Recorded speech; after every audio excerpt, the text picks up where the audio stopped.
Atem el vi i escopim i busquem el retronasal. Primer avui pas per boca, que treballin les papil·les gustatives. Bevem normal. Vinga, salut.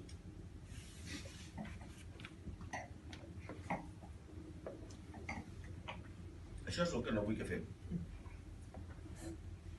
Si pot ser. Pas per boca. Que les papil·les treballin i que ens digui la boca si és llarg, si és curt, l'acidesa on està, la part astringent.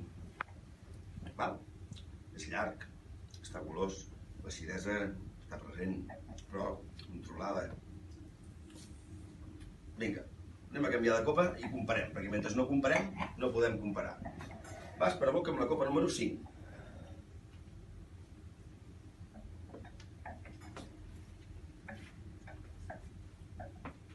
Què ens passa aquí a la boca? L'acidesa es perd, no? I ens cau el vi. El perdem en seguida. No és llarg, no és golós, no té gens de gliceritat aquí. Curtíssim, amarg al final, presència de marge al final. Sobretot si parlo i oxigeno la boca, es molesti tot. Amarg. Per si aquest vi té tendència, o sigui, que li senta bastant malament. Què he fet d'aquesta copa? Què ha passat? No m'ha aixecat el cap. I sense aixecar el cap hem dit que va pla directe al darrere i me'n passo. Està atacant les papil·les gustatives dels amargs. I estem potenciant l'amargor. Mala caiguda a la boca tenim amb aquesta copa.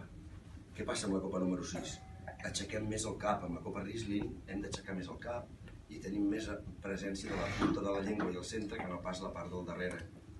Rodó en boca, elegància. I anem a provar el Joker. Hem anat al banquet, sobretot els banquets, compte amb els banquets, que moltes vegades ens trobem copes d'aquestes. I ens hem servit aquest dia amb aquesta copa. Vinga, pas per boca.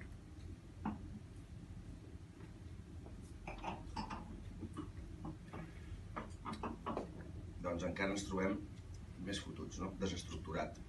Sembla que l'acidesa va per un costat, que la part amarga per un altre, l'alcohol, l'acidesa, l'amargor, tot està desestructurat. Està nerviós. Val? I el tacte de la boca.